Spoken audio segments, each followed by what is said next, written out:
Halo pemirsa Kitab Mawas Diri. Dalam video kali ini, saya akan membawakan sebuah pembahasan yang berjudul Sejarah Singkat Pangeran Pekik Surabaya. Semoga pembahasan ini dapat menjadi pengetahuan untuk kita semua. Tanpa berlama-lama lagi, langsung saja kita ke pembahasannya. Ini adalah kisah pangeran dari negeri Surabaya. Ia bernama Pangeran Pekik. Pangeran Pekik tinggal bersama ayahnya, Raja Jayalengkara, yang merupakan penguasa kerajaan Surabaya. Kerajaan Surabaya adalah kerajaan yang makmur dan kaya, dengan angkatan laut yang kuat. Pangeran Pekik merupakan pemuda yang tangguh dan kuat. Ia ikut ayahnya untuk berdagang hingga Maluku. Banyak belajar strategi perang dan perdagangan dari ayahnya. Pangeran Pekik juga ahli dalam bidang seni. Dengan kreativitasnya, ia menciptakan wayang kerucil yang lebih kecil dari wayang Jawa. Di masa kejayaan ayahnya, kerajaan Surabaya menghadapi serangan dari kerajaan Mataram yang dipimpin oleh Panembahan Senopati. Dan 20 tahun kemudian, Raja Jayalengkara menghadapi serangan anak Panembahan Senopati, yaitu Prabu Hanyokroowati. Selama 30 tahun, kerajaan Surabaya bertempur melawan kerajaan Mataram yang berniat menaklukkan Raja Jayalengkara, ayah Pangeran Pekik. Namun selama waktu itu pula, kerajaan Surabaya tetap berdiri kokoh karena pasukan tempur yang kuat dan armada angkatan laut yang tangguh. Baru setelah kerajaan Mataram dipimpin oleh Sultan Agung, seorang raja yang cerdik dan bijak, kerajaan Surabaya dapat ditaklukkan kerajaan Mataram. Kali ini, Sultan Agung memimpin kerajaan Mataram tidak berperang dengan Raja Jayalengkara karena mengetahui pasukan Raja Jayalengkara sangatlah kuat di medan pertempuran. Namun Sultan Agung menggunakan taktik untuk mengisolasi kerajaan ini, sehingga perdagangan yang merupakan tulang punggung perekonomian kerajaan Surabaya hancur. Rakyat Surabaya lama-kelamaan banyak yang menderita kelaparan dan wabah penyakit karena wilayah kerajaan Surabaya diisolasi, yang menyebabkan Raja Jayalengkara menyerah kepada kerajaan Mataram dengan damai. Akhirnya, setelah kerajaan Surabaya berhasil ditaklukkan Sultan Agung, kerajaan Surabaya menjadi bagian dari kerajaan Mataram. Sultan Agung yang terkenal bijak melihat sosok pemimpin di kerajaan Surabaya. Ia adalah Pangeran Pekik.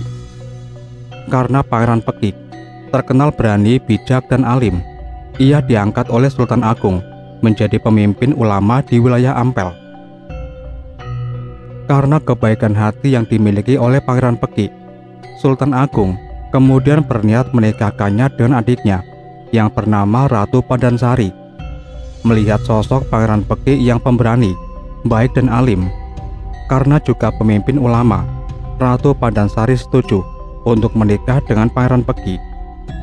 Akhirnya, Sultan Agung dan Pangeran Pekik kini bersaudara. Jatuhnya Giri. Suatu ketika, wilayah Giri Kedaton yang dipimpin oleh Panembahan Agung Giri Kawisguna mencoba lepas dari kerajaan Mataram. Panembahan Agung Giri Kawisguna merupakan sosok yang sangat disegani karena ia merupakan keturunan Sunan Giri yang kuat. Sultan Agung memerintahkan perwira kerajaan Mataram untuk menaklukkan Panembahan Kawisguna. Namun tidak ada yang berani. Tapi ketika Sultan Agung memerintahkan Pangeran Pekik dengan gagah berani langsung maju, siap menumpas pemberontakan di Giri Kedaton yang dipimpin Panembahan Agung Giri Kawisguna.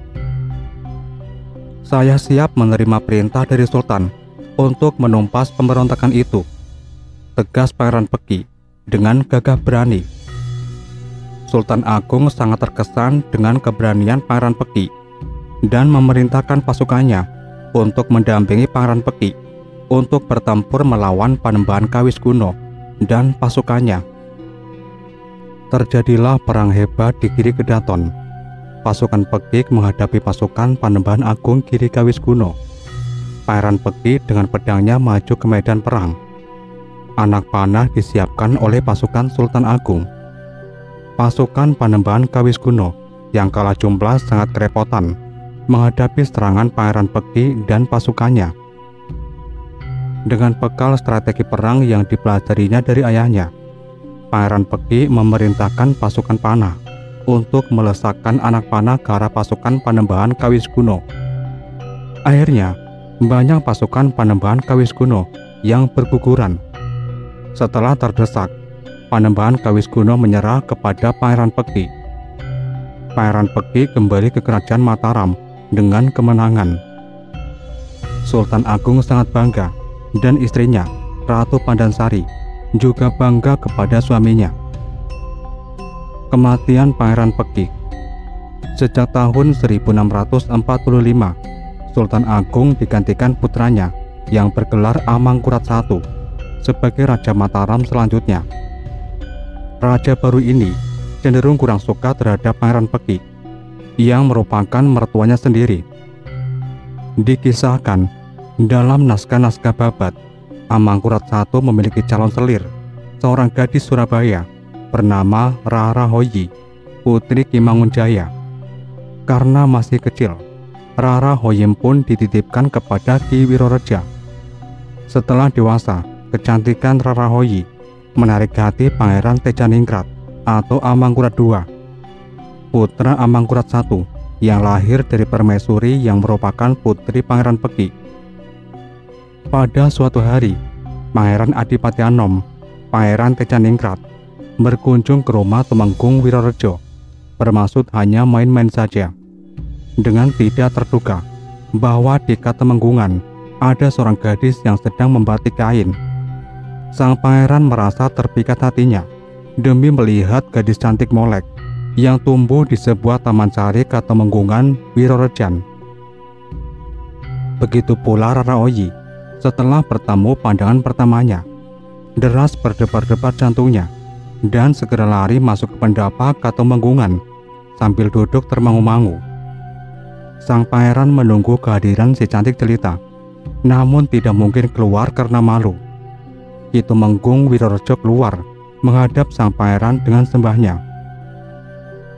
Sambil unjuk atur kepada pangeran, anak gadis yang paduka cari itu sebenarnya Putri Piningi dari Surabaya yang akan menjadi istri Ayahanda Raja Sunan Prabu Amangkurat Agung. Setelah sang pangeran mendengar keterangan dari Ki Tumenggung Wirorejo, segera minta pamit kembali ke keraton. Di kesatrian, sang pangeran tidak dapat tidur dan selalu terbayang-bayang wajah gadis itu, selalu menggoda di pelupuk matanya. Akhirnya, sang pangeran jatuh sakit. Hal ini terdengar oleh Kanjeng Ratu Pandansari atau Wandansari, istri Pangeran Peki, bahwa sang pangeran jatuh sakit wuyung, kasmaran dengan Rara Hoyi, sangkeran sang Prabu Susuhunan Amangkurat I. Atas persetujuan Pangeran Peki, Rara Hoyi dibawa masuk ke dalam keraton dan ditempatkan di kesatrian.